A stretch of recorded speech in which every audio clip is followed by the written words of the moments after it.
Bueno, bueno, buenos Bueno, días a todos. Ahí estamos, ya están varios conectados y se van conectando todos. Igualmente la clase queda grabada, te contamos Francisco, la subimos al buenísimo, campus, genial. ¿sí? Así que después la van a poder ver porque hay más alumnos inscriptos, pero no todos se pueden conectar a esta hora. Y después vamos a subir algunas de las preguntitas que vos nos enviaste, que con eso dan la asistencia al módulo. ¿Sí? Bien, Bueno, les contamos, este es el módulo 5 para todos y en la clase pasada vimos un tema muy difícil que fue embarazo en adolescentes, niñas no madres, que estuvo muy bueno. Y ahora esta clase y la clase que viene también van a ser súper buenas, con temas que no tratamos habitualmente, no son los clásicos temas de un curso de pediatría, por eso nos parecía más que importante ponerlos. Estamos con el doctor Francisco Lombardo, él es pediatra y toxicólogo, ¿sí? Egresado de la UBA, trabaja hizo la residencia en toxicología y pediatría en el Gutiérrez y actualmente se desempeña en la sala de internación del Hospital Oña Tibia, y nos preparó dos clases buenísimas, así que muchísimas bueno, gracias muchas de gracias. vuelta, Francisco. La clase es toda tuya.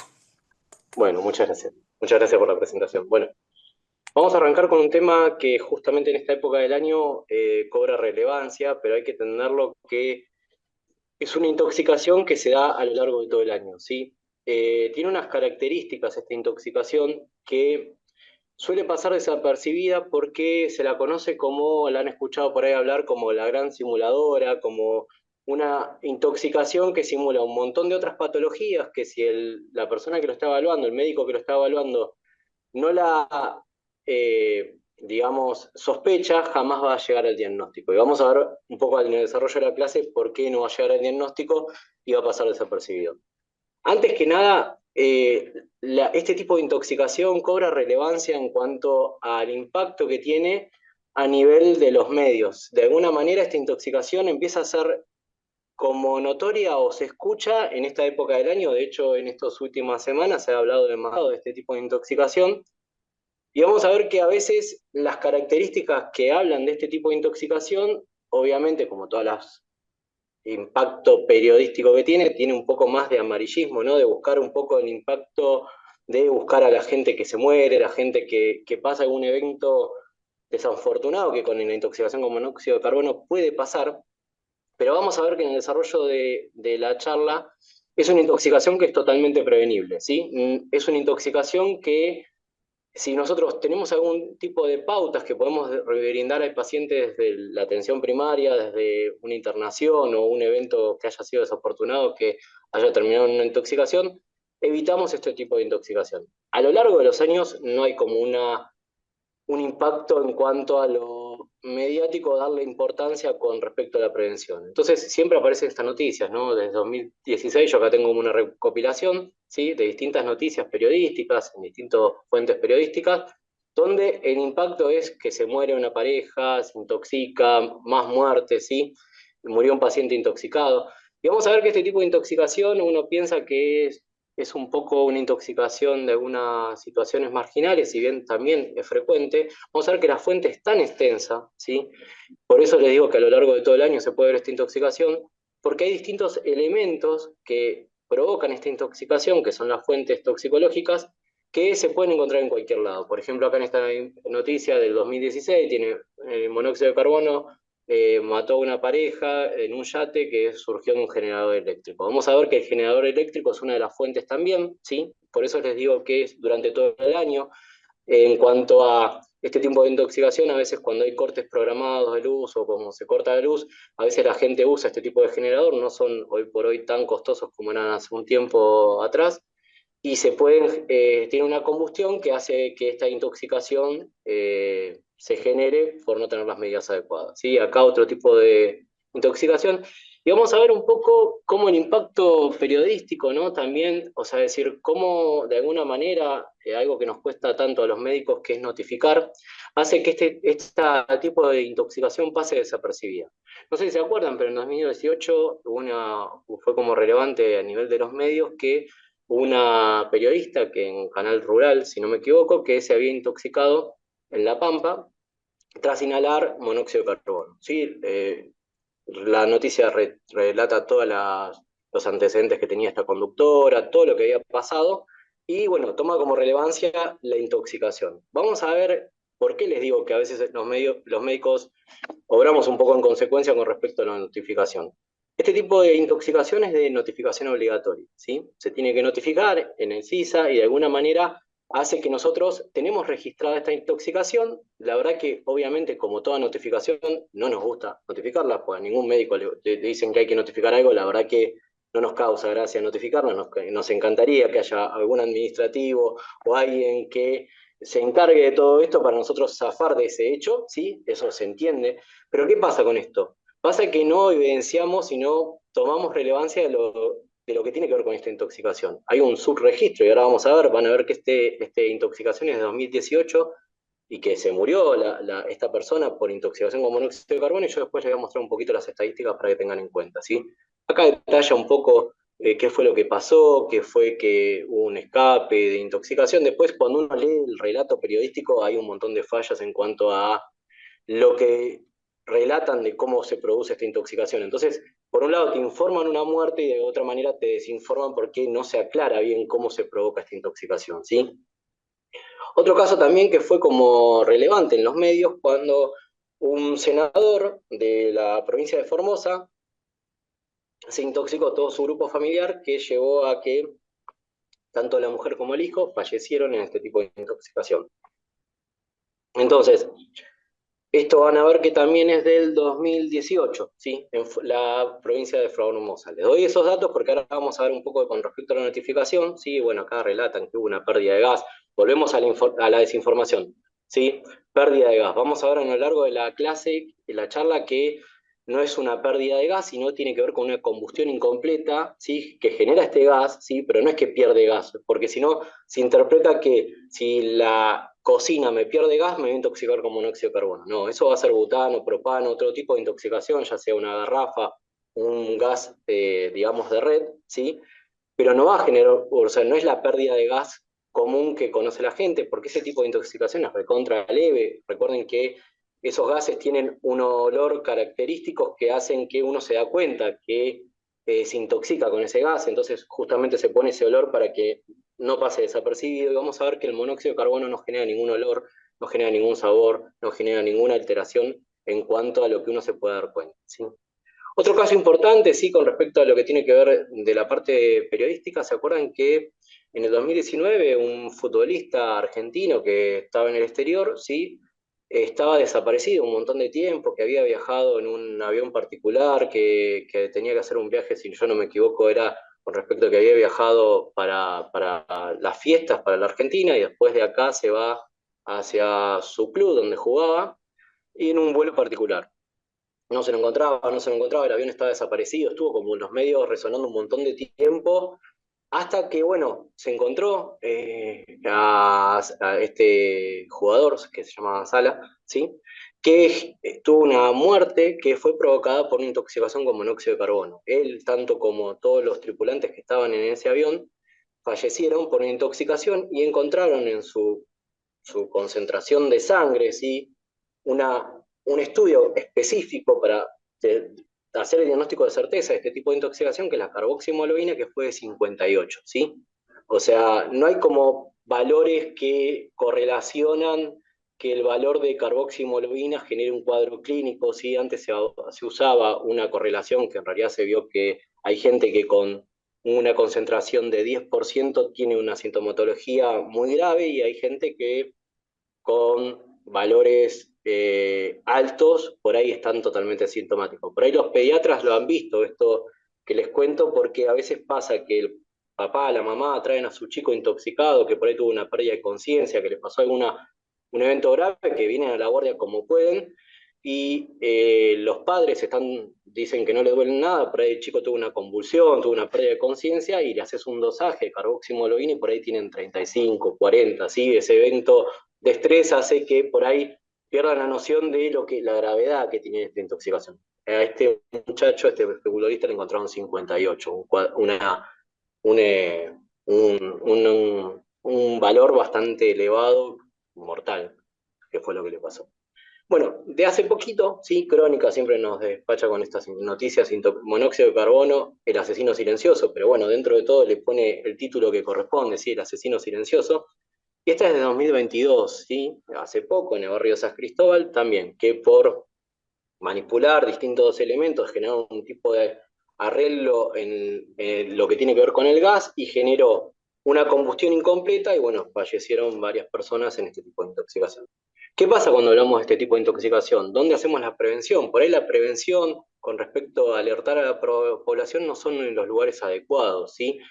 Por ejemplo, si ustedes se encuentran acá en Metrogas y se meten en Metrogas, ¿quién se va a meter en Metrogas para, no sé, descargar una factura o ver algo? Bueno, ahí te cuentan en Metrogas cómo prevenirlo, cómo evitarlo, ¿sí?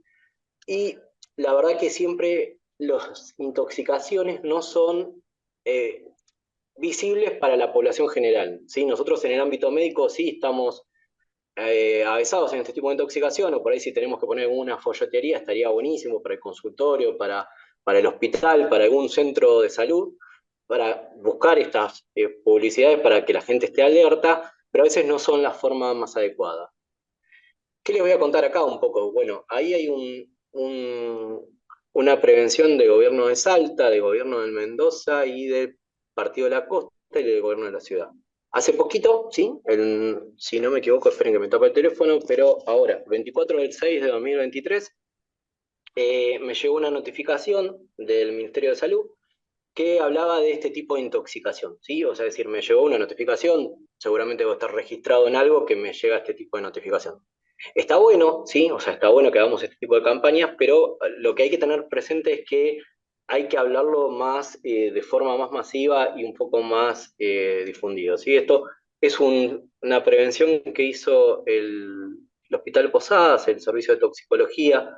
Yo siempre la remarco y la muestro porque la verdad que es bastante clara y bastante específica, donde en la parte inferior muestra todas las fuentes que pueden generar este tipo de intoxicación, ¿sí? Esto a veces en el médico no lo tiene tan presente. Nosotros sabemos que es por una combustión incompleta que se genera este gas, que es una combustión incompleta, por algo que falle o que funcione mal. Entonces a veces al paciente le preguntan eso, ¿tenés en tu casa algo que genere combustión incompleta? ¿Tenés algo que falle o algo? Bueno, hay que nombrar, ¿sí?, las fuentes y decir los nombres. Vos tenés brasero, tenés salamandra, usás estufa, usás algún calefón en tu casa, tenés alguna caldera, usás un grupo electrógeno, encendiste el auto adentro del garage, o sea, hay algo que genera, o sea, entonces hay que preguntarlo de forma concreta para que la persona te pueda dar esa respuesta, porque si no, claramente vas a estar en otra situación. Este es el único registro que encontré con respecto a lo que tiene que ver un estudio más detallado por eh, localidades, ¿sí? Voy a mover un poquito esto porque no me veo los valores y les quiero decir bien. Bien, ahí ven que Almirante Brown y Lomas de Zamora, que bueno, Almirante Brown es la zona que yo más estoy en contacto y Lomas de Zamora queda básicamente muy cerca, tiene una cantidad importante notificado de este tipo de intoxicación, ¿sí? Van a ver que con respecto a lo que tiene que ver el porcentaje de población de la cuenca Matanza-Riachuelo, este es un estudio que salió a partir de Acumar y quedó registrado y que vieron este tipo de intoxicación. Vieron que es una intoxicación frecuente, tanto que compromete a La Matanza, a Lomas de Zamora y Almirante Brown, que se llevan la mayor parte de este tipo de intoxicación. ¿Qué pasa? ¿Sí? Ustedes hablamos de este tipo de intoxicación y esto es de 2009, ¿sí? Y ven que la notificación en el 2009 son de 0 casos, ¿sí? O sea, es decir, entonces, por un lado te digo que tienen un montón de intoxicaciones, pero por otro lado no están notificados, ¿sí? Entonces, volvemos a lo mismo, que falla lo que tiene que ver con este tipo de intoxicación. ¿Qué impacto, sí, le daría alguien que tiene que manejar números? ¿Sí? Recuerden que la gente que por ahí nos dan los recursos para que nosotros tratemos este tipo de intoxicación evalúan los números, ¿no? De alguna manera. No ven la parte que toda la problemática que genera, que es lo que vamos a desarrollar acá. Y si yo te digo que en 2009 tuviste 5 casos y en 2010 2, claramente no estoy hablando de una intoxicación importante, ¿sí? Yo estoy hablando de algo que lo tenés que tratar vos como puedas, porque la verdad que no voy a generar un recurso para algo que no genera un impacto importante en la población. Bueno, yo me voy a ir un poquito atrás y a la parte que les decía que nosotros también somos los responsables de esto porque no notificamos. Le voy a hablar de boletín integrado de vigilancia, así que por qué es importante notificar. Me voy un poquito más para atrás, porque 2017 y en esa época se notificaba de una manera diferente que hacía que el registro sea un poquito más claro. ¿Sí? Le voy a hablar de la semana epidemiológica de octubre porque tiene que ver con las noticias que yo les mostré, que tiene que ver un poquito con todo, ¿no? Van a ver que en realidad 2016-2017, ¿sí? Nosotros teníamos de notificadas de este tipo de intoxicaciones en Buenos Aires y en Cava, entre 342 en Buenos Aires y 144 en Cava. Confirmados es el estudio complementario, ¿sí? Vieron que hablamos de la carboximoloína, ¿sí? Esos estudios con la carboximoloína, vamos a ver por qué puede haber ese desfasaje, más adelante en el desarrollo, hace que me diga que, bueno, está bien, es como casi la mitad en Cava, o sea, más de la mitad que no lo puedo confirmar, ¿sí? Pero bueno, nos encontramos ante situaciones por ahí, ¿sí? Por ejemplo, en 2016, ¿sí? Ese un poco el folleto de Mendoza, donde hacía este tipo de prevención, que estaban notificados 186 y estaban confirmados cero, ¿sí?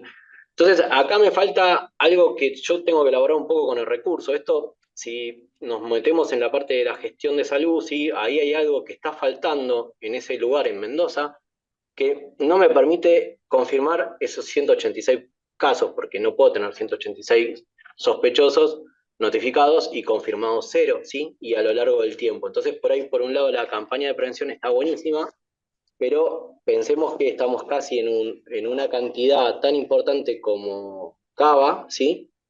Y no lo estamos confirmando nada. Entonces ahí tenemos que hacer un poquito de impacto con respecto a esto. Después tenemos de otros casos, ¿sí? Como en la Argentina se notifica, hasta el 2018 más o menos la notificación se dividía por provincia, lo que cual para un toxicólogo es más fácil para ver el impacto y qué problemática tiene a nivel nacional. Hoy por hoy no es así, ahora después les voy a mostrar un poquito los datos estadísticos de ahora, ¿sí? Es global, lo que hace un poco dificultoso. Pero tenemos, ¿por qué me sirve esto que sea por provincia? Tengo lugares como Chaco, por ejemplo, que tengo cero casos. Tengo lugares como Jujuy, que tengo cero casos. Tengo lugares como La Pampa, ¿sí? En los años que corresponden a la intoxicación de la persona que falleció, que era la periodista de Canal Rural, que hubo cero casos. Entonces me estamos hablando de algo que por un lado, hace el impacto periodístico, hace toda la parte de los medios y todos, y nosotros quedamos expuestos como médicos porque no lo tenemos notificado. Entonces, si no lo tenemos notificado, en realidad tenemos un problema que no estamos haciendo, completando lo que falta, ¿sí? Después teníamos en Tierra del Fuego, bueno, 29 confirmados 14, sí, la verdad que bastante, sí. Y a lo largo del tiempo, sí, vemos que aumenta un poquito más la notificación, sí, pero por momentos se estanca y siempre hay como ese registro del 50% que está confirmado y que termina siendo sospechoso, ¿sí? Bien, ¿qué pasa ahora? ¿Cuál es la problemática que tenemos ahora? Sí, esta es la última actualización de Boletín Epidemiológico Nacional del 23 de 6 de 2025, ¿sí? Que ahora englobamos un poco todo, ¿sí? De alguna manera, lo que tiene que ver con las intoxicaciones, ¿sí? En la intoxicación con monóxido de carbono, hablamos de mediana y hablamos de casos acumulados y hablamos de la cantidad de notificados en el 2025, que si bien son 550, son un montón, 444 son confirmados, no tengo el desglose de lo que tiene que ver por provincia, ¿sí? Yo no sé si estos 550 son de la provincia de Buenos Aires y sigo teniendo en Salta cero, en Formosa cero, ¿sí? Entonces la problemática la sigo teniendo igual. ¿Qué pasa con esto, sí? Al hacerlo de esta manera, nosotros no podemos disponer de un parte del tratamiento que es fundamental para este tipo de intoxicación, que hay un tratamiento que evita cualquier tipo de secuela, que es la cámara hiperbárica, ¿sí? A lo largo de la Argentina no tenemos la misma disposición de cámaras hiperbáricas y no, la verdad que los que estamos en Buenos Aires estamos en una situación de privilegio porque podemos hacer el tratamiento adecuado. No le pasa lo mismo a quien está en Mendoza, quien está en Entre Ríos, quien está en, en Corrientes, en Misiones, ¿sí? Son lugares que no hay cámaras hiperbáricas, hay muchos más, en Formosa, en Salta, casi todo el país no tiene cámara hiperbárica. Sí, lo que pasa es que en prefectura, sí, en todos los lugares, tienen una cámara hiperbárica, pero está solamente destinada al personal de la fuerza que pertenece a prefectura, a gendarmería y todo eso, ¿sí? Y tiene que ver más para el tratamiento de la enfermedad de uso. Nos serviría para tratar la intoxicación de monóxido de carbono grave, pero no está disponible para el resto de la población, ¿sí? Eso también es una problemática. Contra esta problemática, nosotros en la cátedra tratamos de actualizar un poco lo que tiene que ver este tipo de diagnóstico, ¿sí? Nosotros nos encontramos con que no se notifica, no se sospecha, es una enfermedad, una intoxicación simuladora, y en el 2019 nos juntamos varios a armar un grupo de trabajo, ¿sí? Salió este consenso universitario de prevención y tratamiento de monóxido de carbono, que tiene como una actualización permanente, donde los dos titulares de cátedra fueron los coordinadores convocantes, y lo que estuvo lindo, digamos, dentro de la parte de lo que tiene que ver con este tipo de consenso es que se llamó a distintas especialidades. ¿Sí? No se habló solamente como toxicólogo, sino había gente de terapia, de neurología, había gente especialista como la doctora Nina Subotina, ¿sí? En cámara hiperbárica, el doctor Campos, ya fallecido, que también fue un referente con respecto a la cámara hiperbárica, y todos los centros de intoxicaciones teníamos distintos representantes, ¿sí? Que estábamos ahí, y nos pusimos un poco de acuerdo en unificar criterios que corresponden a la Argentina, ¿sí? O sea, es decir, que no son normas internacionales, sino cuál es la problemática que tenemos acá. ¿Cuál es la problemática principal? Que un poco ya les adelanté, no tenemos grandes cantidades de cámaras hiperbáricas, ¿sí? Las cámaras hiperbáricas es algo que falla y es parte del tratamiento. Entonces, bueno, ¿cómo unificamos criterios con cosas que por ahí estaban un poco desactualizadas, ¿sí? La última guía del POSADAS era del 2011, 2010-2011, y bueno, tenía cosas que estaban bien, muy bien, pero había cosas que había que actualizar y había que estar en actualización permanente. Entonces, un poco, más o menos, ya les estuve hablando de qué características tiene este gas, ¿sí? Es un gas tóxico de fácil dispersor, inodoro, incoloro, que no irrita y más liviano que el aire. ¿Esto por qué lo tenemos que remarcar? Porque cuando hablamos de este tipo de intoxicación, al ser más liviano que el aire, hace que en lugares, por ejemplo, no sé, si yo tengo una intoxicación y estoy en una casa que tiene 2 pisos, claramente los que más se van a intoxicar van a ser los que están en el piso superior. Entonces, los que van a empezar con el cuadro clínico van a ser los que están en partes más altas del lugar donde se provocó este tipo de intoxicación. Por ejemplo, en una habitación, si tiene una cama cucheta, es más frecuente que el de la cama de arriba empiece con sintomatología antes de la cama de abajo. Es una pavada, pero a la hora de pensar en este tipo de intoxicación, es muy importante porque uno lo puede vivenciar y puede darse cuenta que se está tratando de este tipo de intoxicación, ¿sí? Fuentes, ¿sí? Las fuentes son muchas, son múltiples, y sí, son fuentes que tienen que ver un poco con la problemática que hay en el lugar, pero a la vez hay fuentes como universales. El calefón es la principal fuente de intoxicación en este tipo de intoxicación, sí, sigue siendo el que estadísticamente más datos genera con este tipo de intoxicación.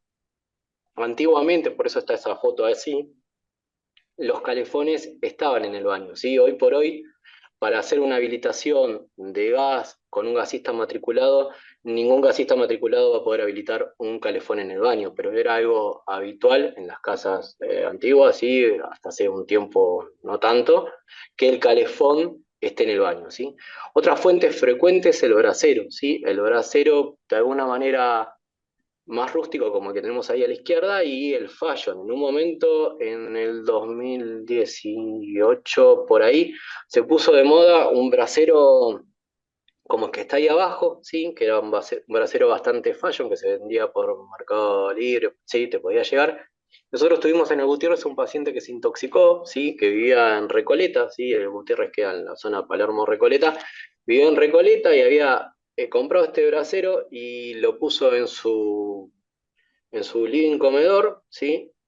Se hizo así con los tronquitos, con todo, muy lindo le quedó, pero bueno, tuvo una pérdida de conciencia y tuvo que ir a cámara hiperbárica porque claramente no ventilaba nada. O sea, es decir, un brasero de alguna manera en lugares más precarios y más humildes, a veces por ahí funciona porque hay tantas grietas y tanta ventilación que no se concentra este gas y entonces por ahí evita este tipo de complicación, ¿sí?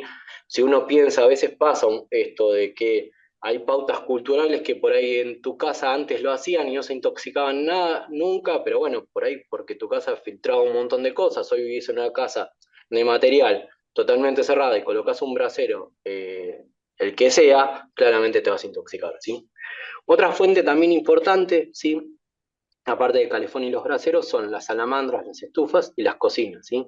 Esta llama que ven acá es la llama que estaría bien, ¿no? La llama que no estaría hablando de que al visualizar esa llama estoy teniendo algún problema de combustión, ¿sí? O sea, la llama tiene que ser azul, ya cuando la llama empieza a estar media roja o anaranjada, está hablando que algo está funcionando mal. Una fuente también frecuente, y fue el último caso que tuvimos esta semana, el martes, en el hospital de Tibia, una familia que se intoxicó por una salamandra, ¿sí? O sea, es decir, la salamandra también es frecuente porque, ¿qué pasa? La gente termina haciendo cualquier cosa, o pasa que abre la puerta de la salamandra, o por ahí no revisa la salida o el tiraje que tiene la salamandra, y eso genera que toda la combustión ingrese al lugar donde está localizada esta salamandra y hace que genere este tipo de intoxicación. Yo recién le conté un poquito, bueno, ahí tienen un calefón bastante precario, ¿sí? Que los grupos electrógenos, ¿sí? Los grupos electrógenos, nosotros también tuvimos en Gutiérrez un caso bastante interesante que, de Lanús, que era en la época que se cortaba la luz, la gente había colocado un grupo electrógeno, ¿sí? Y bueno, como tenía miedo que se lo roben, colocan el grupo electrógeno en una puerta de reja del lado de adentro. Tuvieron la mala suerte que en ese pasillo, ¿sí? Que estaba totalmente cerrado, el grupo electrógeno, la combustión, recuerden que es anasta y es como que funciona como un motor. De alguna manera sería como una intoxicación por un auto, ¿sí? Todo el gas, ¿sí? Toda la combustión incompleta, ¿sí? de gas se iba hacia el interior de un pasillo que estaba totalmente cerrado. Bueno, tuvieron la mágica idea de colocar, ¿sí? Un caloventor en la puerta de la salida de un segundo piso donde vivía una familia que daba la habitación de un chico de 8 años. Y bueno, recuerden que el caloventor lo que hace es aspirar el aire de afuera y calentarlo y de alguna manera ingresarlo. Nosotros no encontrábamos la fuente como toxicólogos, el chico tuvo una pérdida de conciencia, fue a cámara hiperbárica, fue una intoxicación grave, hasta que empezamos a hacerle el dibujo, ¿sí? Nosotros usamos mucho eso de recurso en toxicología, de la parte ambiental o de que la familia te dibuje cómo vive, dónde vive, cómo es la casa. Y bueno, ahí nos dimos cuenta que en realidad lo que estaba pasando es que este grupo electrógeno estaba en un pasillo sin salida, el caloventor aspiraba esa ventana que era muy pequeña, que entraba de forma milimétrica el caloventor y aspiraba todo el gas y ingresaba el gas al interior de la habitación y el chico se terminó intoxicando. Entonces, a veces es un poco compleja llegar a la fuente, pero bueno, hay que armarse un poco de paciencia, que entiendo que a veces en la guardia, la dinámica de la guardia y en esta época del año donde está la bronquiolitis a full, es un poco compleja hacer este tipo de diagnóstico, ¿sí? Los fumadores tengan en cuenta que van a tener un valor basal aumentado de carboximolobina, ¿sí? Porque este tipo de gas se genera de la combustión también incompleta del tabaco, ¿sí? El humo de incendio es un capítulo aparte y particular, ¿sí? Es un caso bastante complejo, pero sepan que para las intoxicaciones con monóxido de carbono siempre son valores bajos de este tipo de intoxicación. Por lo general son leve o moderada, nunca llegan a ser graves, ¿sí? Salvo que, bueno, ya haya unas quemaduras o algún cuadro más grave. Nosotros en toxicología le damos relevancia a lo que tiene que ver la toxicocinética y la toxicodinamia para poder empezar a tratar un poco lo que tiene que ver con la intoxicación. Entonces, dentro de la toxicocinética, de cómo se moviliza este gas a lo largo en el organismo, hace que pensar que atraviesa la placenta y se distribuye en todo el organismo, ¿sí? Se une preferencialmente a los grupos hemo, ¿sí? Su metabolismo es en dióxido de carbono, ¿sí? Y su excreción es por vía pulmonar y se excreta el 99%.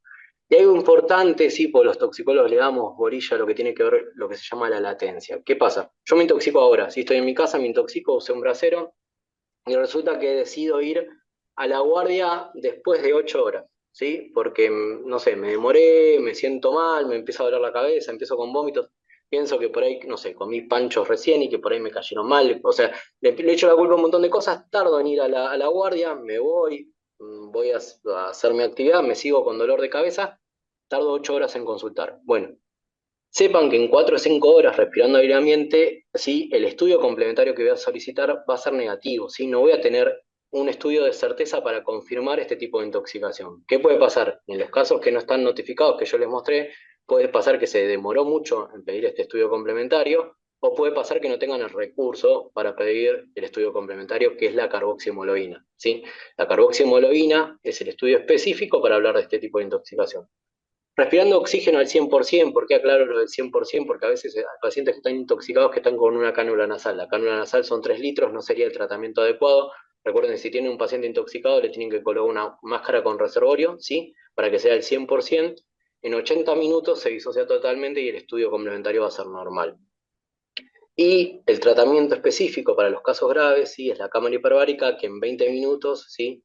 O generando una presión a 3 atmósferas, se disocia totalmente. Bien, mecanismo de acción con respecto al este tipo de intoxicación. A ver, se sabe que es 250 veces más afín por la hemoglobina que por el oxígeno, ¿sí? Esto forma una unión, ¿sí? Que es la carboximoloína, que les estoy hablando un montón de veces, ya la carboximoloína un poco se la das adelante, que es el estudio complementario específico. ¿Qué pasa? O sea, es decir, como se une más, no va a permitir que se distribuya el oxígeno en los tejidos, ¿sí? De alguna manera. Pero en realidad ese no es la principal complicación o la principal daño. El mecanismo de acción de este tipo de intoxicación habla de unas características toxicológicas que tienen que ver con una cascada de secuencias, ¿sí? Por un lado, de alguna manera se genera esta unión en la hemoglobina que desplaza la curva de la hemoglobina, ¿sí? Que esto genera la hipoxia anémica y la anemia relativa, que genera injuria miocardia y neurológica, pero esto también habla que hay una toxicidad directa, ¿sí? Del monóxido de carbono que se une a la proteína básica de la mielina, ¿sí? De alguna manera, y genera una cascada de mecanismos autoinmunes que generan este daño con aumento de interleuquinas que de alguna manera en el sistema nervioso central va a generar una secuela neurológica, ¿sí? Que es la peroxidación lipídica, que es una secuela neurológica tardía que vamos a ver un poquito más desarrollada qué es lo que genera y qué imágenes genera. Por otro lado, van a encontrar que esta unión con la mioglobina es una toxicidad directa en el músculo esquelético y en el miocardio, ¿sí? Por eso va a tener el paciente alguna afectación en el sistema muscular, ¿sí? Van a notar que el paciente va a estar cansado, le va a decir, me siento recansado, me duele todo el cuerpo, no sé si estoy engripado, bueno, es por la intoxicación por monóxido de carbono, ¿sí? Por otro lado, sí, esto aumenta el volumen sistólico, va a aumentar la formación de coágulos, va a activar eh, la secuencia leucocitaria, y de alguna manera va a generar trombos que pueden generar daño a nivel del sistema cardiovascular, generando infarto agudo del miocardio. Entonces, órgano blanco, cuando hablamos de esta intoxicación, si bien el muscular es importante, tengamos en cuenta que el cardiovascular y el sistema nervioso central son los dos órganos blancos más importantes en este tipo de intoxicación. Perdón. Esto mismo está sacado de la guía, sí, ya es como algo viejo, pero esto es una captura de pantalla de lo que es la guía del consenso universitario de 2019, sí, que esto, lo que mismo que yo le estuve explicando, está también así desarrollado en la guía. Y acá van a ver si el monóxido de carbono genera la necrosis del globo pálido, ¿sí? O sea, es decir, genera a nivel del sistema nervioso central una secuela neurológica que es irreversible si no se trata de forma adecuada, que es la necrosis del globo pálido, con todas las consecuencias neurológicas que genere este tipo de complicación, ¿sí? Necrosis bilateral de los globos pálidos es lo que está descrito característicamente. Nosotros tenemos que llegar a evitar esto, ¿sí? ¿Lo evitamos? Sí, lo evitamos con un tratamiento adecuado, lo evitamos con un tratamiento con el oxígeno hiperbárico y vamos a ver por qué, ¿sí? Bien, edema también, ¿sí? Edema puede llegar a generar, ¿sí? Este tipo de intoxicación. ¿Y qué factores, ¿no? De alguna manera contribuyen a este tipo de intoxicación? Por eso es importante y siempre el que primero se alerta y que lo tiene presente este tipo de intoxicación es el pediatra. ¿Por qué es el pediatra? Porque el chico tiene más chances de intoxicarse que el paciente adulto. ¿Por qué tiene más chances? Porque tiene eh, menor volumen o sea, mayor absorción de este tipo de gas, ¿sí? Ahí esa foto lo que quiere mostrar es una foto antigua, ¿sí? ¿Se acuerdan que cuando por ahí los mineros de alguna manera se acercaban antes a algún tipo estaban excavando en alguna mina, buscando algún tipo de mineral o lo que sea, era frecuente que se llevaban un pajarito, ¿sí? ¿Por qué se llevaban el pajarito? Porque el primero que se intoxicaba o primero que tenía algún tipo de alteración era el pajarito, y entonces el pajarito se moría porque tiene mayor chance de intoxicarse y ellos se daban cuenta, de alguna manera era como una alarma que hoy por hoy tenemos millones de elementos para generar este tipo de alarma, pero era la alarma que había en ese momento. Bueno, los animales y los chicos terminan pasando lo mismo. ¿Sí? Es frecuente que a veces por ahí consulten porque el perro o el gato se siente mal o que consulten al veterinario y a veces nos ha pasado que han venido pacientes intoxicados por la sospecha de veterinario, que el veterinario, o sea, empieza a atender al gatito o al perro que fue a la consulta, pero dice, bueno, anda al hospital de niños porque seguramente ustedes también están intoxicados porque esto que está teniendo tu gato o tu perro tiene que ver con una intoxicación. Sí, nos ha pasado un montón de veces y gracias a Dios los veterinarios están bastante alerta con respecto a eso y nos llegan bastante consultas con respecto a esto, ¿sí? ¿Cuáles son las sintomatologías? ¿Por qué es la gran simuladora? Porque en realidad te podés hacer diagnóstico diferencial de un montón de cosas. Y en esta época del año es sueños, cansancio, disminución de la agilidad mental, cefalea, mareos, náuseas, vómitos, ¿sí? Pérdida de conciencia, convulsiones y un montón de cuadros que pueden ser desapercibidos si uno no hace la anamnesis adecuada. El lactante es un poco complejo, ¿sí? Porque el lactante, ¿sí? No tiene forma de expresarlo más que con el llanto, ¿sí? Entonces por ahí está irritable, llanto continuo, rechazo del alimento, abombamiento de la fontanela. Y la verdad que, ¿qué pediatra si encuentra un paciente así? Y por ahí está con un cuadro respiratorio y tiene fiebre y no le va a realizar una punción lumbar o algún otro tipo de estudio complementario, ¿sí? Que más invasivo. Bueno, pero por ahí es una intoxicación y hay que tenerlo presente, ¿sí? Porque haríamos el diagnóstico de certeza y podríamos tratarlo de forma adecuada. Para dividirlo de alguna manera, la parte clínica con respecto a los órganos que afectan, les hablé que en lo neurológico es lo más importante, la cefalea que refiere el paciente es una cefalea similar a la tensional, ¿sí? Frontal, constrictiva, ¿sí? O sea, el paciente te dice que le duele tipo en vincha, ¿sí? Que le duele la frente, ¿sí? Eso es lo que relata. El paciente está cansado, ¿sí? Puede a veces tener excitación psicomotriz, puede tener deterioro de sensorio, ¿sí? Puede tener algún episodio de convulsiones, ¿sí? Y puede presentar algo que se llama, que es propio de la intoxicación de monóxido de carbono y otras patologías neurológicas, que es el mutismo akinético.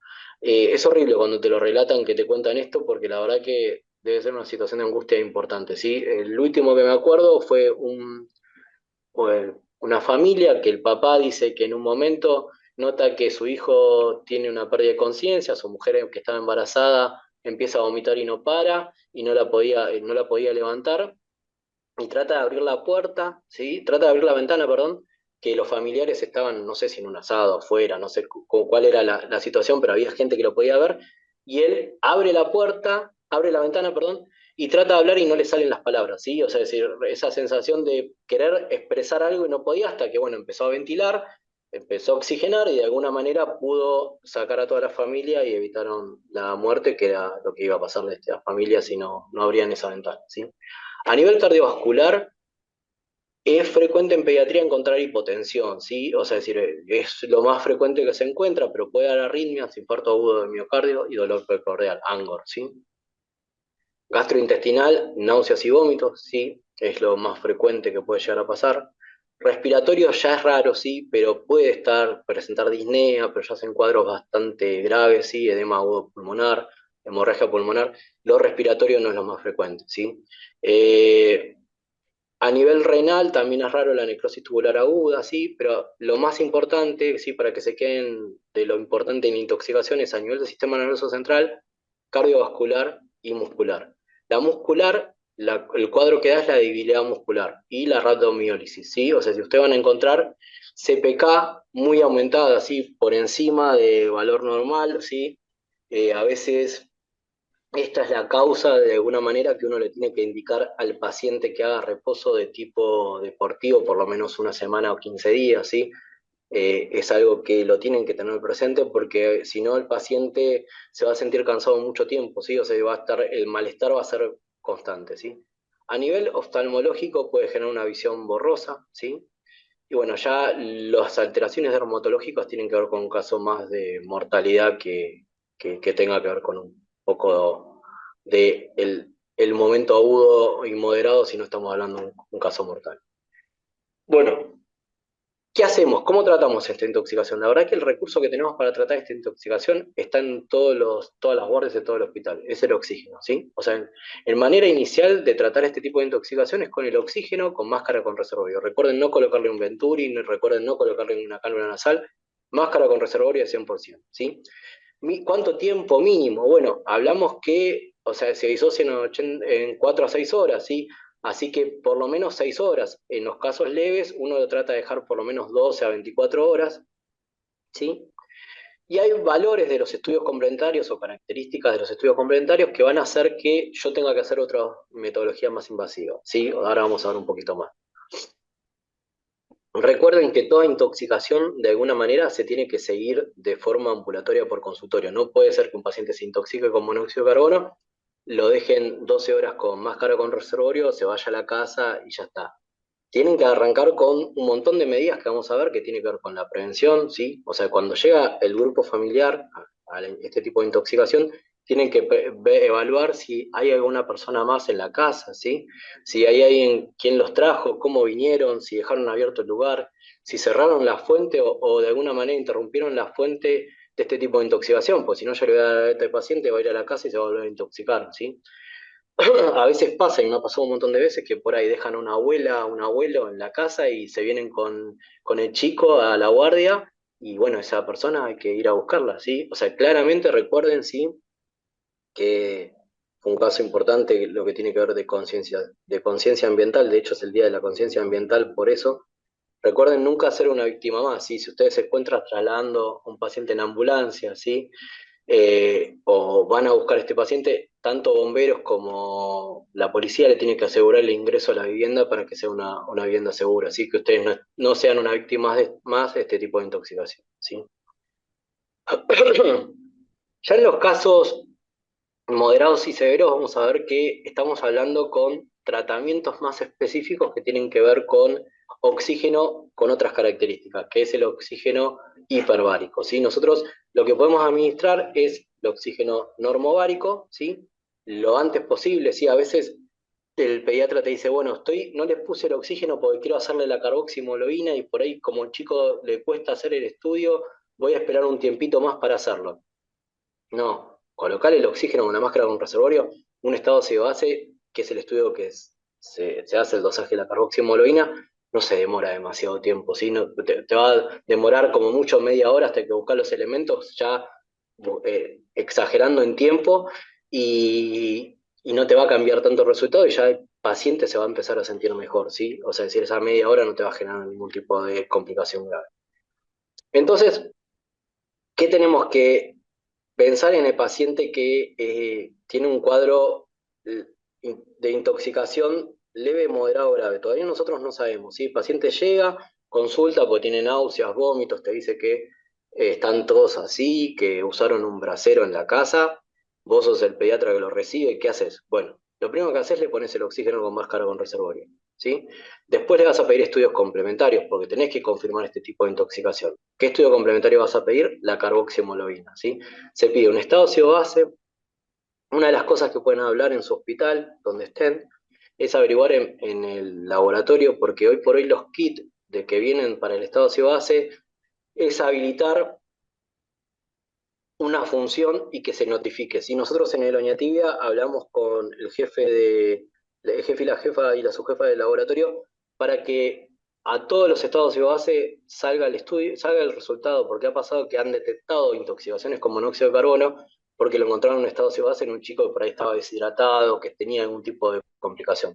Entonces, es un estudio que es, si el médico no lo aclara, el bioquímico no lo informa, salvo que hagan esta situación que yo planteé en la unidad que nos venía bien en cuanto a empezar a evidenciar este tipo de intoxicación, ¿sí? Como por ejemplo, no sé, la metahemoglobinemia, todo. ¿Sí? Si ustedes no ponen metahemoglobinemia, no ponen carboximoloína, no se lo van a informar, ¿sí? Por más que piensen que a veces por ahí es un técnico que lo está evaluando y por ahí no sabe el valor normal o no sé, o sí, obviamente lo valida el bioquímico, pero si vos pediste estado de base no incluye la carboximoloína.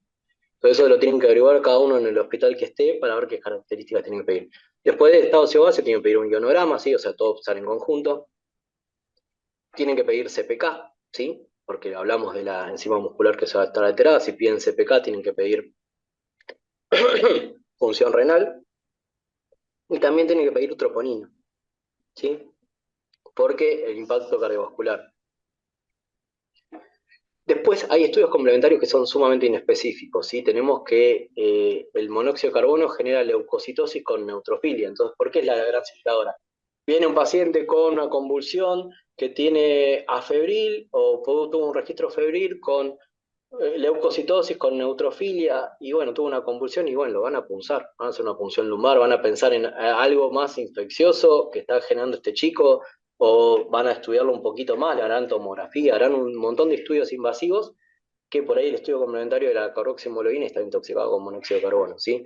Entonces, hay alteraciones en el laboratorio el estudio, que hacen desorientar al médico a sospechar este tipo de intoxicación, ¿sí? Los blancos aumentados, predominio neutrófilos, hiperuremia, ¿sí? Alteración en el medio interno, y esto es muy característico en este tipo de intoxicación. Recuerden que el valor de la carboximoloína en no fumadores es menos hasta 3 y en fumadores es entre 7 y 10, ¿sí? Una cosa importante que lo agregamos en la guía, esto lo está de consenso universitario, que la toma de muestra, ¿sí?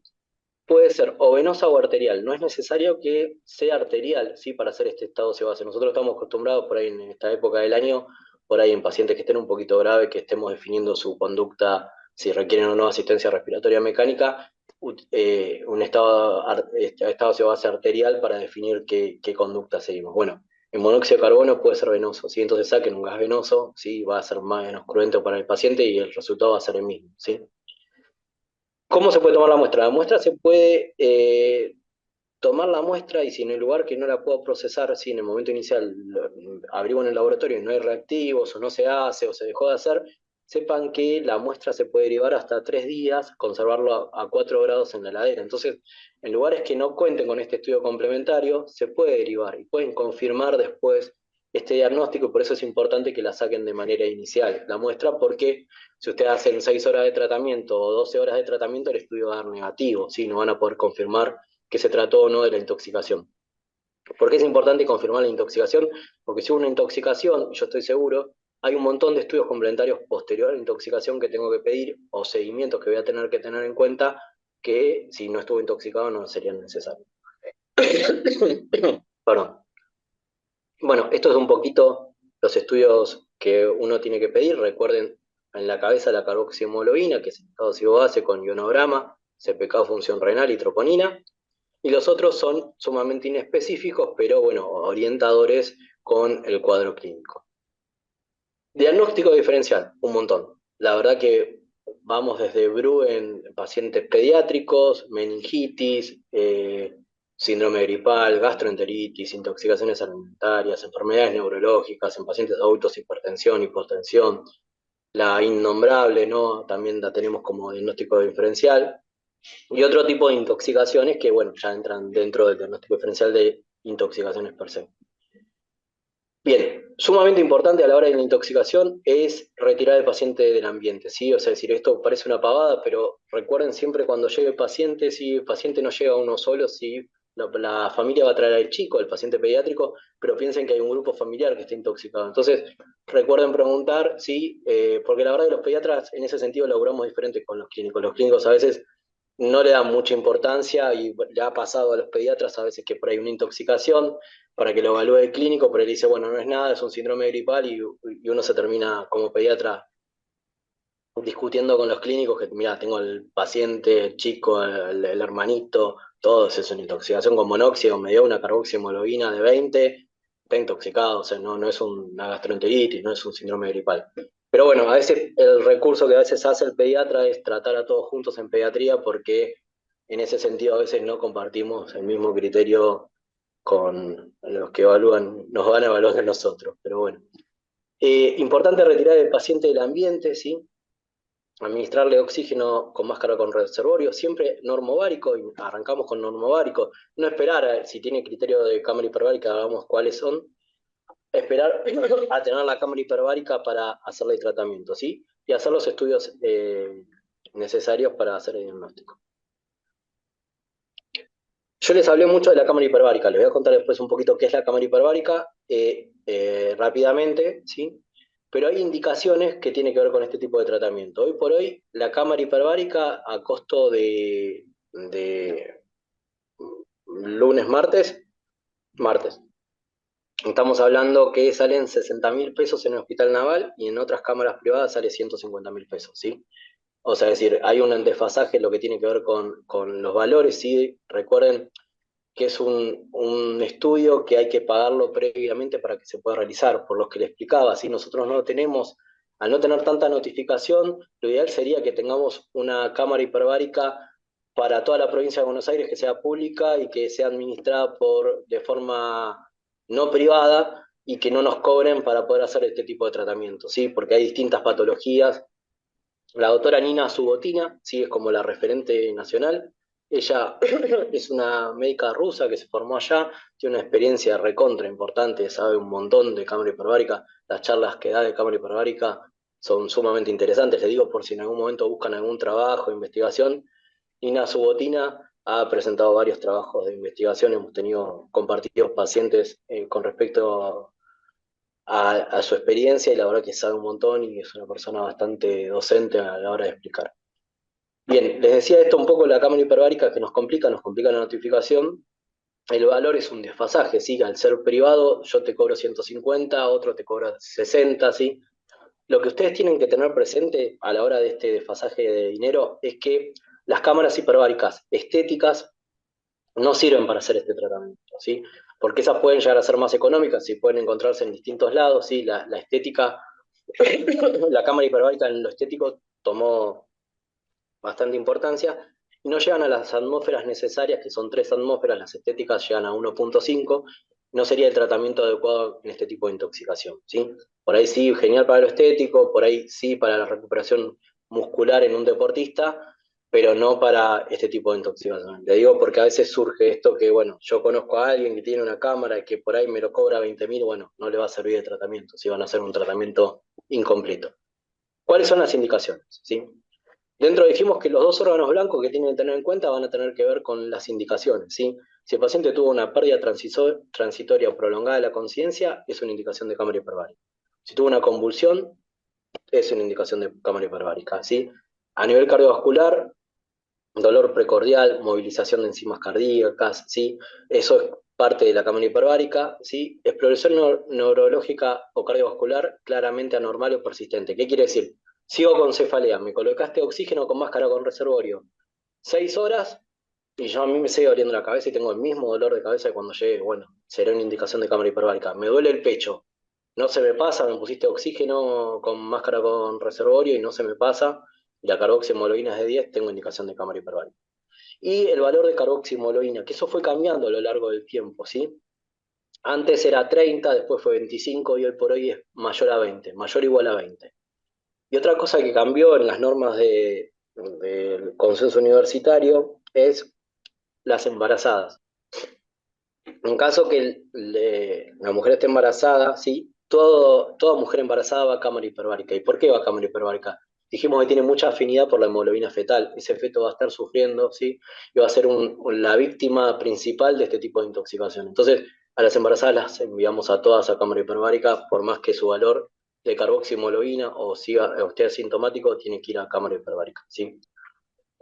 ¿Qué contraindicaciones tiene? Porque las cámaras hiperbáricas, ahora vamos a explicar un poquito rápidamente qué es, pero tiene contraindicaciones, ¿sí? Ver, qué sé yo, si yo tengo una bulla pulmonar, tengo una enfermedad crónica pulmonar, ¿sí? Estoy inestable hemodinámicamente o neurológicamente. Y otra contraindicación también sería en la Argentina, hoy por hoy, 2025, existe posibilidad de saber explicar qué, que pacientes estén en asistencia respiratoria mecánica, ¿sí? El paciente está ventilado, tiene una carboximoloína de 30 y yo lo quiero mandar a la cámara, no tengo forma de mandarlo a cámara hiperbárica. ¿Por qué? Los tubos que tenemos en la Argentina, sí, toda la tubuladura y todos los portátiles para el traslado de pacientes en asistencia respiratoria mecánica no resisten la presión que tiene la cámara. Si ustedes ingresan a un paciente y dicen, bueno, no importa, no resiste la presión, pero yo lo voy a bolsear, ese tubo se va a colapsar por la presión que va a hacer la cámara hiperbárica, que son 3 atmósferas, no va a permitir que ventile el paciente. Entonces no lo pueden enviar a cámara hiperbárica por más que ustedes quieran, tengan la predisposición, porque el paciente no va a poder oxigenar, ¿sí? ¿Existe voladoras preparadas para cámara hiperbárica? Sí. ¿Existe equipo de traslado para un respirador portátil para cámara hiperbárica? Sí. El costo no es tanto, sí, son $100.000, siempre fueron $100.000, es algo que se podría tener, sí, sería algo ideal, sí, pero bueno, no lo tenemos. Después tenemos las contraindicaciones relativas, y yo se las nombro acá, pero para que la tengan en cuenta, sí, pero por ahí es una que por ahí lo tienen que tener en cuenta en cuanto al paciente adulto o el adolescente, es que tenga ataques de pánico, alguna patología psiquiátrica, algo que no permita permanecer el tiempo que es 1 hora, hora y media de tratamiento de cámara hiperbárica, ¿sí? Ahora le voy a explicar por qué. Después las otras las tienen en la guía y eso ya habla más de resorte de la especialidad, donde nosotros se comunicarían con toxicología y veríamos qué posibilidades o herramientas tenemos para evitar esa patología que tiene el paciente, para evitar algún tipo de complicación. Una cosa muy importante es, porque vimos la radiografía de tórax antes de que ingrese a la cámara, que el paciente no tenga ninguna bulla, que no tenga nada, ¿sí? Porque si no el paciente, si va a ingresar a la cámara hiperbárica, va a generar un neumotórax hipertensivo, ¿sí? Entonces, o sea, es decir, como es mucha presión, va a generar una complicación. Un esquema muy básico, y esto gentileza de la doctora Nina Subotina, es que los efectos de la cámara hiperbárica, si uno tiene a la izquierda tenemos el oxígeno solo, solamente es oxígeno. La cámara hiperbárica combina el oxígeno con el aire, ¿sí? Y ese aire va a una presión determinada. ¿Qué hace esto? ¿Por qué funciona bien la cámara hiperbárica? La cámara hiperbárica funciona bien porque hay sustancias, ¿sí? Como las interleuquinas, factores, digamos, de necrosis tumoral, respuestas inflamatorias, de cascadas inflamatorias que ustedes no van a poder dosar, no tienen forma de dosar, y la cámara hiperbárica de alguna manera va a limpiar ese cuadro, ¿sí? Entonces, eh, la alteración de la proteína básica de la mielina, ¿sí? A nivel del sistema nervioso central, la cámara hiperbárica de alguna manera va a barrer todo ese daño inmunológico, esa cascada inflamatoria, y va a evitar que se genere algún tipo de secuela. Entonces, ¿por qué es importante? Bueno, por esto es importante, porque es algo que con el oxígeno solo no lo voy a poder lograr. Por más que yo lo deje 24 horas al paciente, no voy a poder lograr que el paciente mejore en este tipo de intoxicación. ¿Cómo son las cámaras hiperbáricas? Por ahí lo vieron en alguna película o por ahí lo estudiaron cuando estudiaron fisiología en la facultad, ¿sí? Las cámaras hiperbáricas, por ahí lo vieron, ¿no? Es un cilindro de metal. ¿Por qué les decía que los pacientes tienen que tener algo, no tienen que tener una patología psiquiátrica respecto a, no sé, ataques de pánico, todo, porque va a ser bastante dificultoso. Por lo menos esto hay que avisarle al hiperbarista porque va teniendo técnicas de compresión y descompresión para poder lograr el tratamiento. ¿Qué pasa? La cámara hiperbárica tiene una secuencia de compresiones hasta llegar a 3 atmósferas que hace que van aumentando la presión de forma paulatina. Entonces, si el hiperbarista sabe esto, perdón, si el hiperbarista sabe esto, hace que no haga el ascenso de la presión de forma tan rápida y si tiene que salir el paciente pueda salir. ¿Por qué? Porque como hay una diferencia de presión, si el paciente tiene alguna complicación adentro de la cámara, se demora aproximadamente entre 30 y 45 minutos poder sacar el paciente, ¿sí? Entonces el paciente tiene una pérdida de conciencia dentro de la cámara, es el tiempo que va a tardar, ¿sí? Entonces, pues, a veces pacientes inestables, hemos ingresado a la cámara hiperbárica a hacer el tratamiento junto con el paciente para evitar algún tipo de complicación. Es un cilindro metálico, sí, la que está arriba es más parecida a las que tienen que ver con las características de lo que son las estéticas, ¿sí? Y algo importante cuando van a la cámara hiperbárica es que no pueden llevar ningún elemento electrónico, ¿sí? No pueden ingresar con el celular, no pueden ingresar con ningún dispositivo electrónico, porque lo mismo que pasaba con la tubuladora va a pasar con el elemento electrónico. Esta es una publicidad de hiperbarismo, ¿sí? Que encontré, donde de fondo tienen una tele como que va a ser hiperbárica y te vas a poder mirar el partido o algo. Esto es imposible, no existe elemento electrónico que vos puedas colocar en la cámara hiperbárica para hacer el tratamiento. La foto de abajo está la doctora Subotina, esa foto es de Rusia, ¿sí? Donde ella hizo su mayor formación y es referente hoy por hoy hiperbaires. Es la directora de la carrera especialista de hiperbarismo. Si querés habilitar alguna cámara hiperbárica es la que te asesora de forma adecuada y bueno, ella es la referente con respecto a esto. Y acá tenemos distintas características. Las que ven acá son cámaras hiperbáricas monoplazas. Pueden ser multiplazas, como las que les mostré acá, que están todos estos muchachos acá haciendo el hiperbarismo, y la monoplaza, donde puede ingresar solamente una sola persona. ¿Sí? Piensen que este lugar puede ser un poco complicado si tenés algún problema psiquiátrico.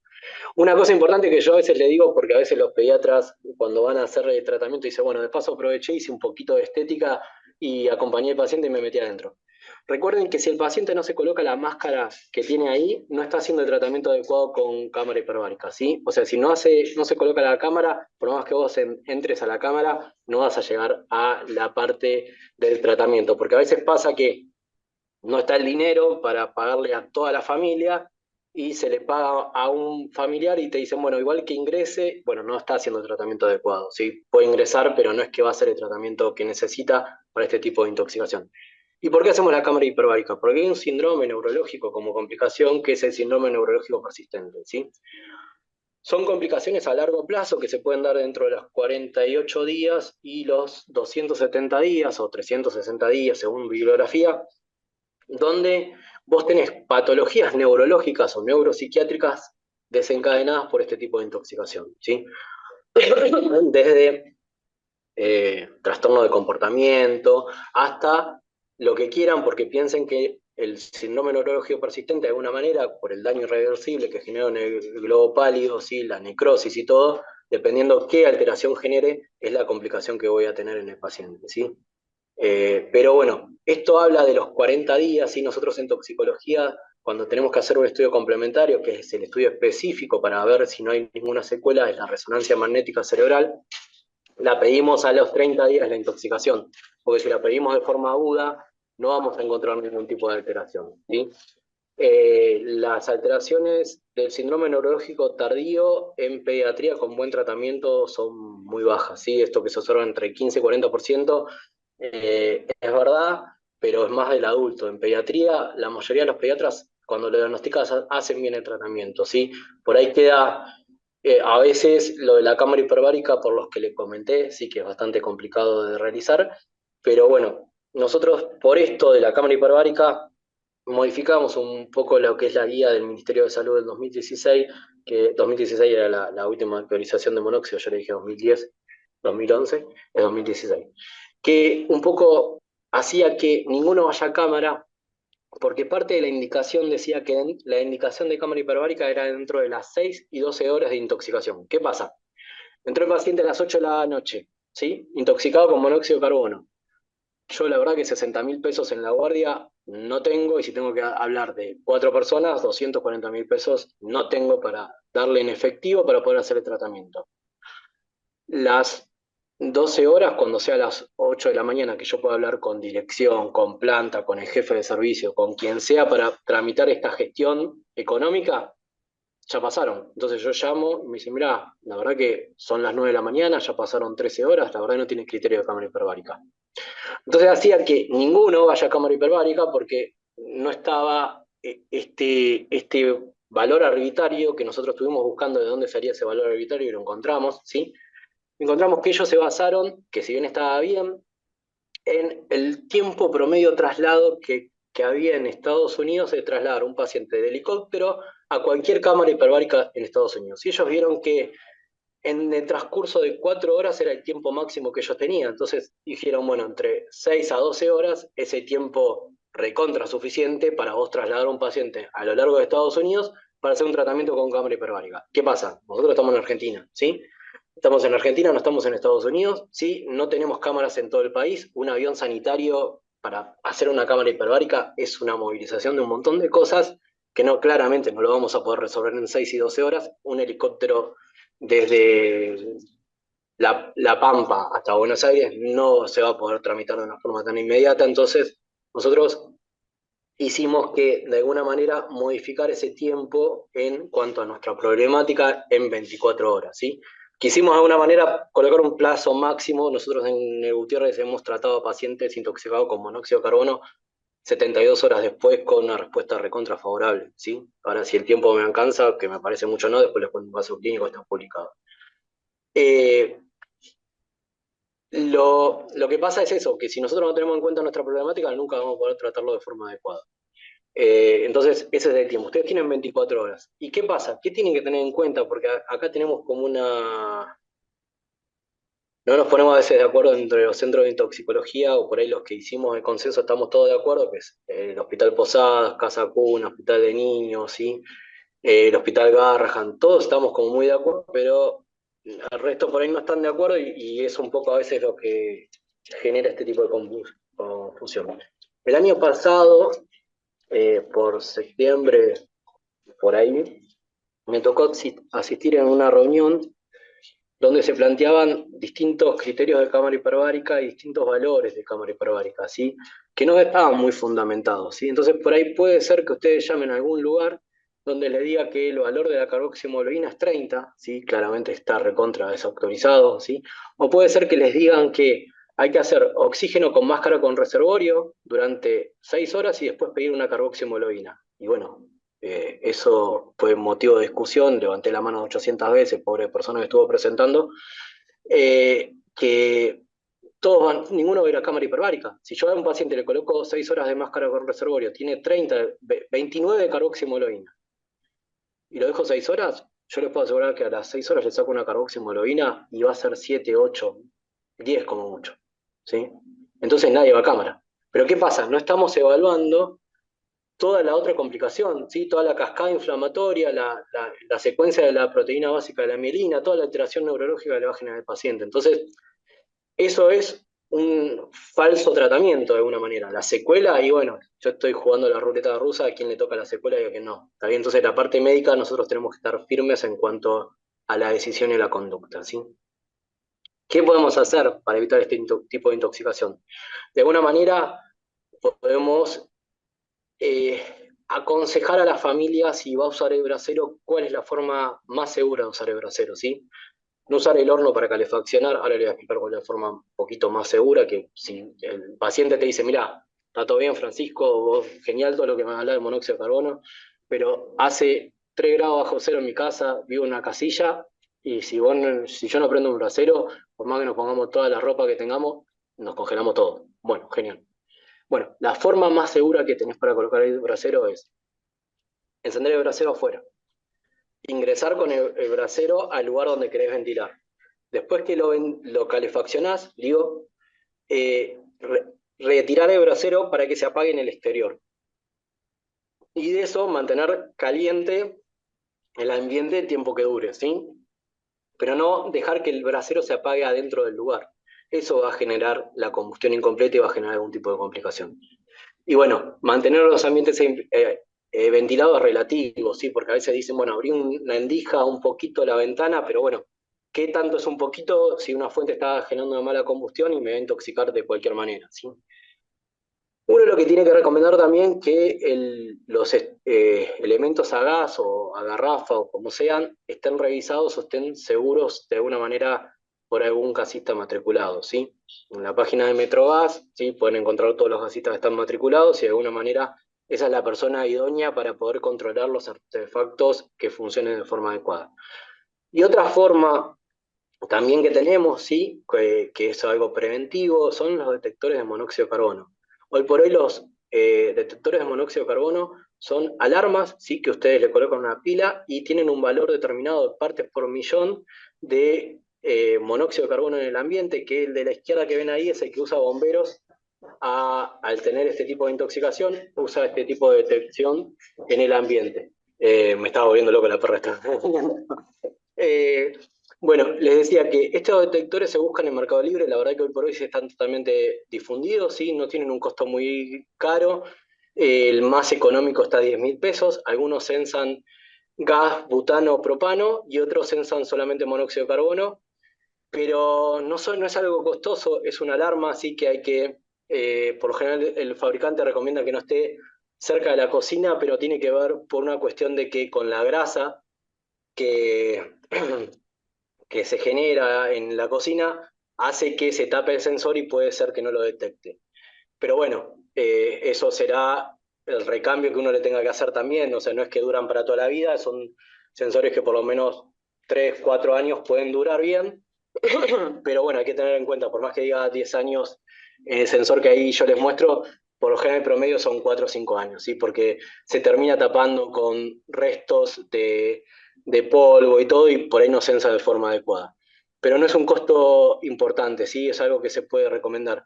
En la página de Metrogas también venden un sensor que ese se instala en la red eléctrica, ¿sí? Que es bastante costoso, que lo pueden sacar hasta pagar en cuotas y qué sé yo.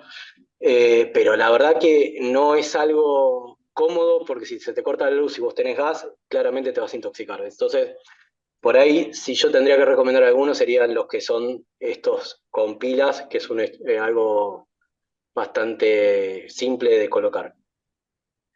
Algo que se está hablando hace un montón, que no se está haciendo nada, ¿sí? Es del 2014 esto, ¿sí? Nosotros nos vinieron a hablar la gente que desarrolló este equipo, ¿sí? Lo que hicieron ellos, era gente ay, no me sale el lugar de investigación, de CONICET, que habían desarrollado un sensor, un dispositivo, que ya lo tienen desarrollado, que el costo en su momento, que debe ser el mismo, era de $1, ¿sí? Donde el dispositivo se colocaba en todos los elementos que tengan en combustión. Entonces vos ya de fábrica comprabas hoy un calefón y tenía un detector de monóxido de carbono que automáticamente te cortaba el gas. O sea, entonces vos no tenías más combustión. Entonces el aparato sensaba que estaba funcionando mal tu equipo, chau, se bloqueaba, no funcionaba más, tenías que llamar al gasista, cambiabas de sensor o reparabas lo que estaba pasando y ya está. Bueno, esto estamos hablando de 2014, hoy por hoy no está en el mercado. Ustedes van a comprar un calefón hoy por hoy que compren en la última tecnología, no lo tienen. ¿Sí? Entonces van a seguir intoxicándose porque esto no está todavía presente. Hace poquito también habían desarrollado, también el CONICET, también quedó medio pendiente, es un dispositivo donde te notificaban en el celular, ¿sí? Que tenías alguna pérdida, alguna concentración de monóxido de carbono, bueno, pero también, o sea, quedó como en la nada inconclusa, estamos hablando de un montón de tiempo y todavía seguimos en la misma situación. Entonces, la única que nos queda como médicos es estar alerta y asesorar a los pacientes a la hora de la consulta de qué medidas tiene que tomar, qué tiene que controlar, qué tiene que hacer en cuanto a este tipo de prevención, ¿sí? O sea, comprar este sensor, la verdad que sí, entiendo que 10.000 pesos es un número importante, pero bueno, es algo que evitaría y a largo plazo te previene este tipo de intoxicación. Y si vos tenés una salamandra, tenés un brasero, bueno, te ayudaría un montón tener este sensor en tu lugar, ¿sí? En tu hogar, para evitar este tipo de intoxicación. Nosotros en toxicología les decía que lo seguimos de forma de seguimiento post-exposición, ¿sí? El paciente, perdón, ahí ya terminaba, por un caso clínico si llegábamos. Eh, eh, Nosotros lo seguimos de la parte neurológica, le hacemos la resonancia magnética cerebral, donde vemos que no tenga ningún tipo de complicación a largo plazo. Lo seguimos con cardiología, le hacemos un nuevo electro, un nuevo ecocardiograma si es necesario para ver que no haya una disfunción eh, a nivel del sistema cardiovascular. Lo seguimos por oftalmología, ¿sí? Por esto que les decía, la visión borrosa. Por ahí el pibe veía bien, no tenía ningún problema en el colegio y de golpe empieza a usar anteojos y necesita anteojos después de la intoxicación. Bueno, o sea, nosotros hemos mandado pacientes a cámara hiperbárica por este tipo de alteración y mejoraron, ¿sí? Claramente la secuela que había dejado la intoxicación, que esto es más resorte nuestro, porque la verdad que es, o sea, controversial de mandar a cámara y entiendo que el recurso a veces es un poco escaso, pero un hospital que se dedica a toxicología, esto lo puede hacer, ¿sí? Nosotros en el Gutiérrez tenemos partida de cámara hiperbárica, ¿sí?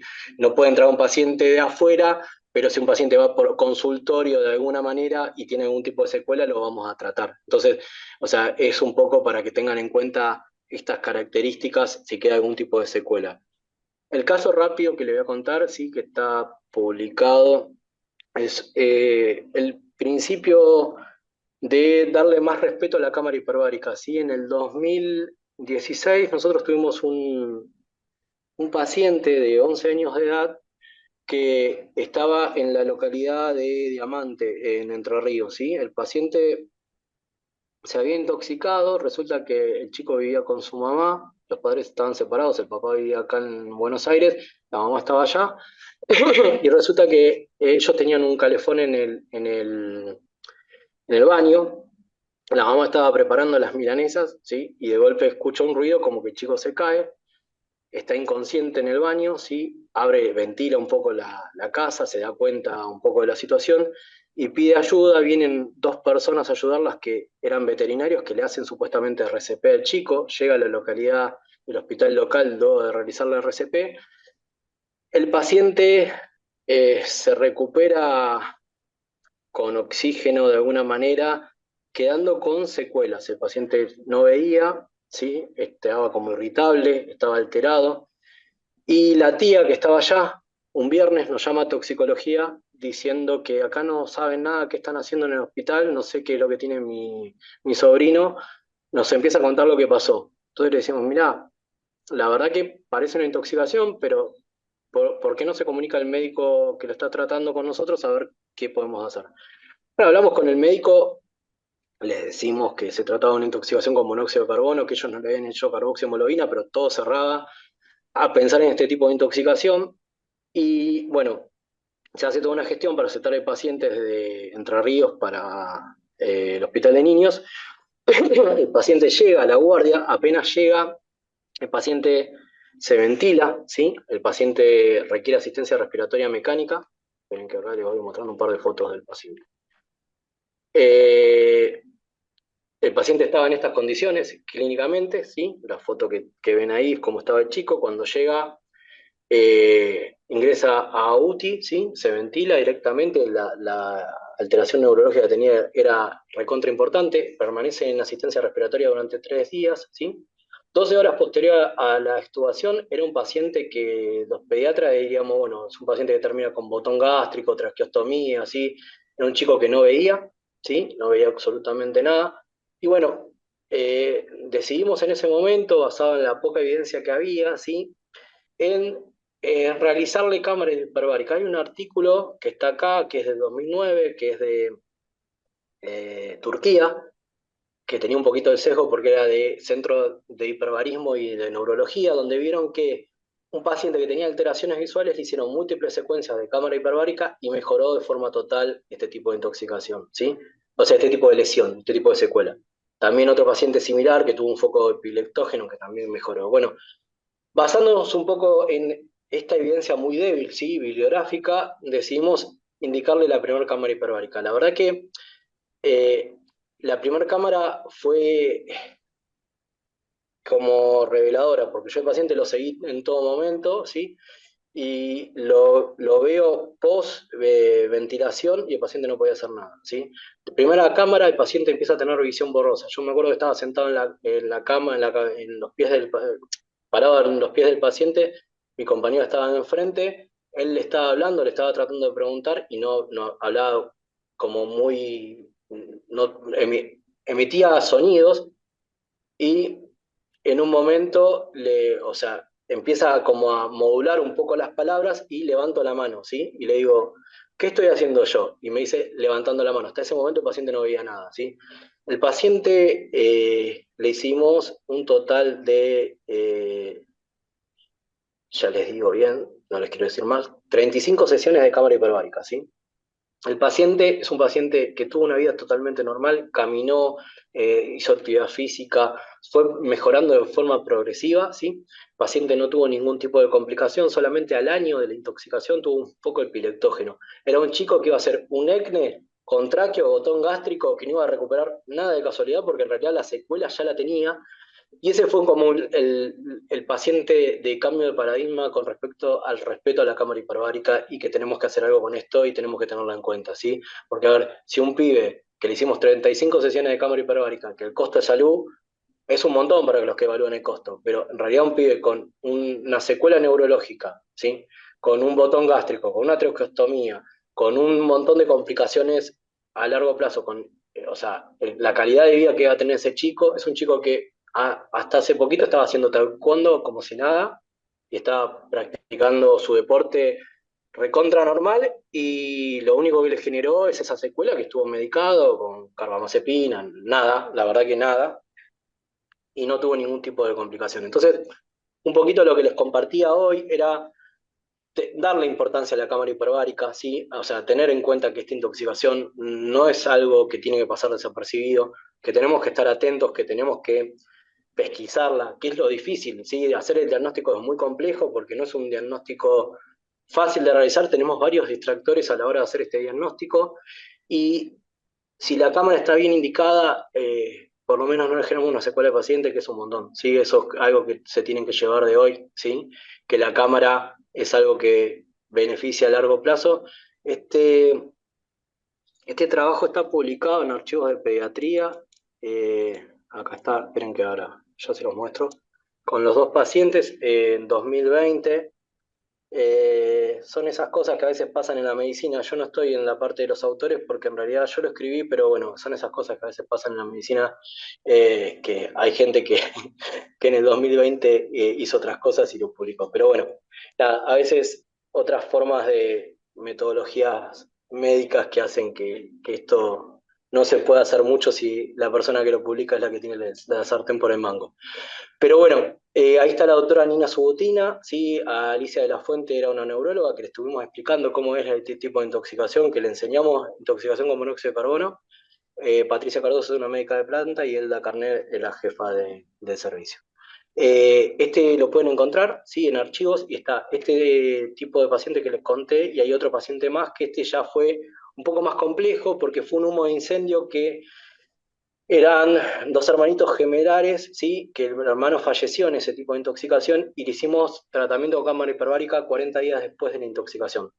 El chico mejoró un montón las secuelas que tenía, pero hubo un punto que no pudimos revertir tantas las secuelas que generó, y alguna alteración en la marcha leve le quedó, la escritura le mejoró un montón, lo neurocognitivo estaba 100%, pero no pudimos recuperarlo de forma tan sorprendente como fue el paciente inicial que les contaba, ¿sí? Pero bueno, básicamente es eso.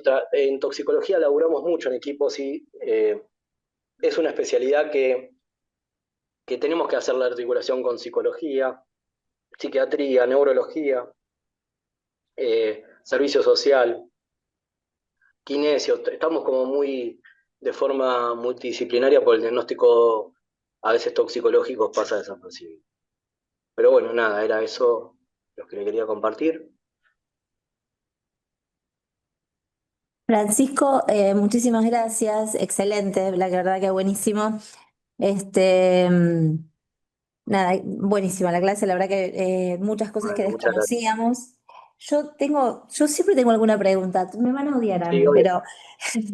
pero no, mira, por lo siguiente, con esto de la cámara hiperbárica que vos estás hablando, la verdad que me parece terrible que como política de salud pública Sí, no tengamos una cámara hiperbárica nosotros, o sea, y que en última instancia seamos nosotros quienes a entidades privadas le cobremos, o sea, no sé sí, si es se terrible. entiende, Sí, es ¿entendés? Que terrible. hagamos Sí, sí. una vuelta de tuerca al revés, ¿no? Y entonces que nosotros podamos disponer de este recurso terapéutico para la población y que lo podamos usar incluso para usufructuarlo en algún momento y hacer el mismo mantenimiento de la cámara.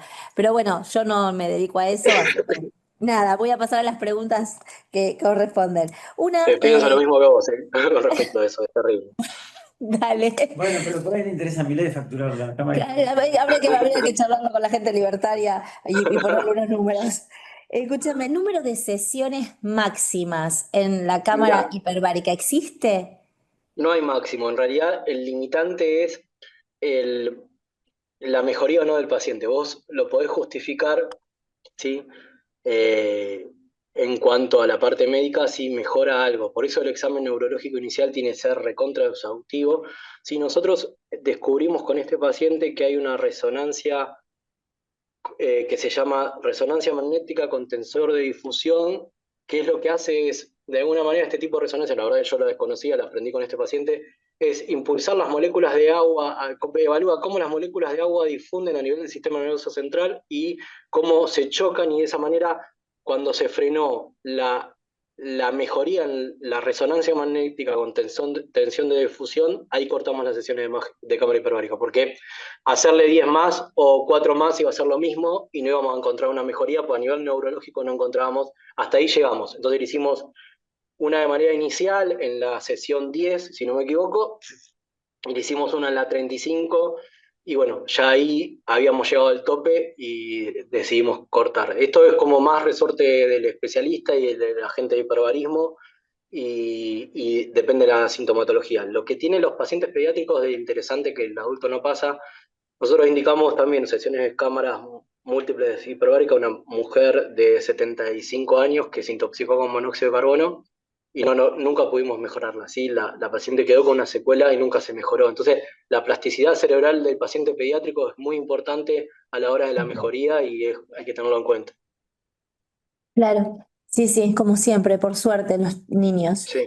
Y una cosa, hay un tiempo, a ver, de latencia, digo, o sea, por todas estas cuestiones que están pasando, hubo un paciente intoxicado, solo recibió oxígeno por máscara y reservorio, pero tenía quizás valores para ingresar en una cámara hiperbárica, no ingresó, mejoró la sintomatología. Pero pensando en este daño neurológico, ¿no? Posterior, ¿hasta qué tiempo tenemos como para decirle, bueno, con todos estos antecedentes que tenía, se merece Claro. hacer cámara hiperbárica igual? O sea, ¿qué tiempo Lo, tenés como para lo evitar que el pasa que daño? Lo que pasa que Sí, ahí, por eso te digo que recae en tóxico, porque ahí vos como hospital, o sea, decir, si querés pedir la cámara, no cumplen nada de los criterios, ¿sí? O sea, esto fue el tema de discusión nuestro cuando armamos el consenso, porque había pacientes que por ahí se demoró, nosotros veíamos que entre 24 y 48 horas se podía enviar igual el paciente a cámara, y ahí tenés que trasladar el problema a un lugar que se dedique especialmente a toxicología, ¿sí? Porque vos como hospital no te la van a aprobar la cámara hiperbárica, por esto que hablamos, que lamentablemente es de esta forma, ¿sí? Entonces, la primera sospecha va a ser que vos tenés un arreglo con la cámara hiperbárica, por eso lo querés mandar al paciente a cámara hiperbárica, cuando en realidad le querés mejorar y como que no tenga una secuela, ¿sí? Entonces, te vas a encontrar en la parte burocrática real.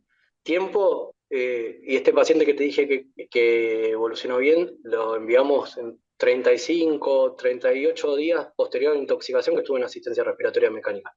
El que les conté un poquito había estado 3 días en asistencia respiratoria mecánica. O sea, es decir, el tiempo no es una limitante. Si uno se pone a revisar los trabajos, no es una limitante. El tema que aprobarte o no que salga a partir del hospital no entraría dentro de las indicaciones. Lo tardío no entraría dentro de las indicaciones, ¿sí? Por eso ahí te lo tenés que trasladar a toxicología, que consulten en el hospital de niños, demanda espontánea, consultorio de toxicología, y que allá decidan qué es lo que quieren hacer valorando al paciente. Una cosa claro. que no les dije, que nosotros lo que hacemos también, y a partir del 2016 tuvimos como un brote bastante importante de intoxicación con monóxido, que coincide cuando aumenta los servicios de luz, gas, todo eso, que se dispara todo y la gente empieza a usar metodologías más caseras y más precarias. Entonces, eso hace que desencadene distintas pautas que por ahí yo que sé, por eso les contaba que si yo en mi casa vivía en una casilla y usaba de brasero, ahora vivo en una casa de materia y uso de brasero porque sale caro el gas. Bueno, tuvimos como un montón de intoxicación con monóxido de carbono y nosotros ahí hicimos como una experiencia importante en hacerle los neurocognitivos. Hablamos con la gente de psicopedagogía y hacían una evaluación del paciente inicial cuando venía a la consulta de toxicología por consultorio y hacían una evaluación posterior a los 40 días. ¿Por qué hacían los 40 días? Porque el síndrome neurológico tardío se genera ahí. Entonces, por ahí a veces 40, 60 días lo citaban nuevamente y hacían el mismo test. Y lo que ellos evaluaron es que hubo pacientes que fue pesquisa de que por ahí tenían algún problema que necesitaban algún asesoramiento y hubo pacientes que tuvimos que mandar a cámara porque tuvieron alguna alteración en lo neurocognitivo, en la intoxicación en ese tiempo que puede generar el síndrome neurológico tardío. Si bien no había una lesión neurológica de necrosis ni nada, había unas fallas en los test que realizaba la gente de psicopedagogía y hemos decidido mandarlo a cámara hiperbárica en pacientes que no estaban bien de la parte neurocognitivo.